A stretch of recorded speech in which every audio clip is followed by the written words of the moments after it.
ये किस तरीके की समीक्षा मीटिंग है और किस तरीके की पुलिस की अन्य मामलों में तैयारी है?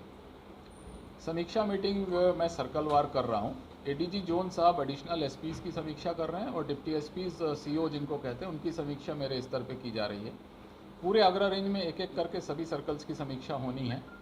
आज यहाँ 3 सर्कल की समीक्षा एक साथ की गई है, जिसमें लगभग 4 घंटे से हम लोग ये समीक्षा कर रहे हैं और इनके एक सर्कल की पहले हो चुकी है। कई और ज़िलों के अलग अलग सर्कल्स की समीक्षा कुछ जूम मीटिंग से हुई है, कुछ इन पर्सन हुई है।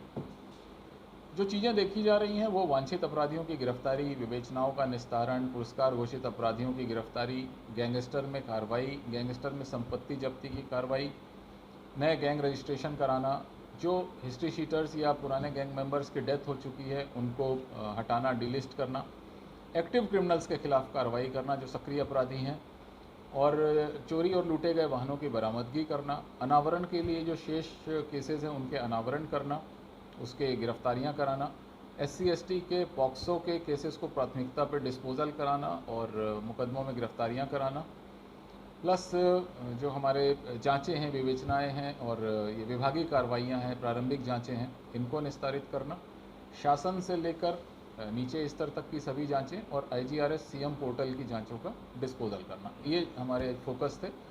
और 3 सर्कल में अगर मैं कहूँ तो जसराना, उसके बाद शिकोहाबाद और उसके बाद सिरसागंज का काम इसी अनुरूप में ग्रेडिंग में पाया गया। कितने सदस्य हैं सर? बहुत ज़्यादा नहीं, लेकिन मैं इतना कहूँगा कि जसराना सर्कल का काम बाकियों से ठीक है। बाकी दोनों सर्कल को मेरे पैरामीटर्स के हिसाब से काफ़ी मेहनत करने की आवश्यकता है और उन्हें बहुत डिटेल विस्तार में एक एक चीज़ें बताई गई हैं किन हेड्स में काम करना है। सर, ब्लॉक प्रमुख चुनाव के मद्देनजर पूरे मंडल में किस तरह? जैसा आपने देखा, जिला पंचायत अध्यक्ष चुनाव में काफ़ी चाक चौबंद तैयारियां थी। हम हर एक कैंडिडेट पर अपने को फोकस कर रहे हैं, उनके बैकग्राउंड्स पता कर रहे हैं, किस कैंडिडेट पे क्या जीवन भय हो सकता है वो थ्रेट परसेप्शंस देख रहे हैं।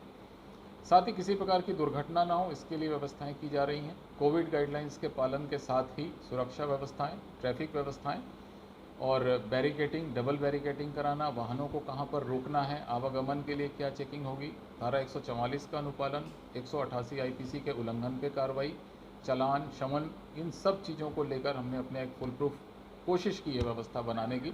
ईश्वर ने चाहा तो सब ठीक होगा।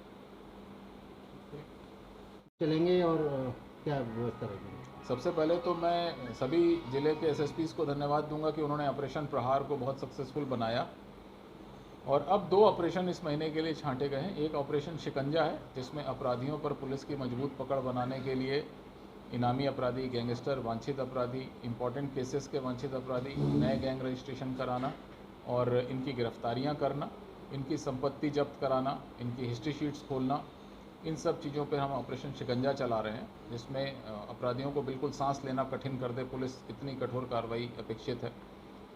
दूसरा ऑपरेशन जनता के लिए है। बहुत से ऐसे लोग हैं जिनके घर के बच्चे गायब हैं, लड़कियां गायब हैं या वृद्धजन गायब हैं, कुछ गुमशुदा हैं, कुछ अपहृत हैं, लंबे समय से जिनकी वापसी नहीं हो रही है। इनके लिए एक वृहद तलाश अभियान चलाया जा रहा है जिसको ऑपरेशन तलाश का नाम दिया गया है। चाहे ये पूरे भारत में कहीं भी हो, कोशिश की जाएगी उनके वेयर अबाउट्स पता करने के लिए। और इसी के साथ हमने ऑपरेशन घर वापसी को जोड़ा है कि यदि पॉसिबल हो तो हम उनके घरों तक उनको पहुंचाएं, उनके परिवारीजनों के चेहरे पर एक वापस मुस्कान अगर हम ला पाएँ तो ये हमारी सफलता होगी।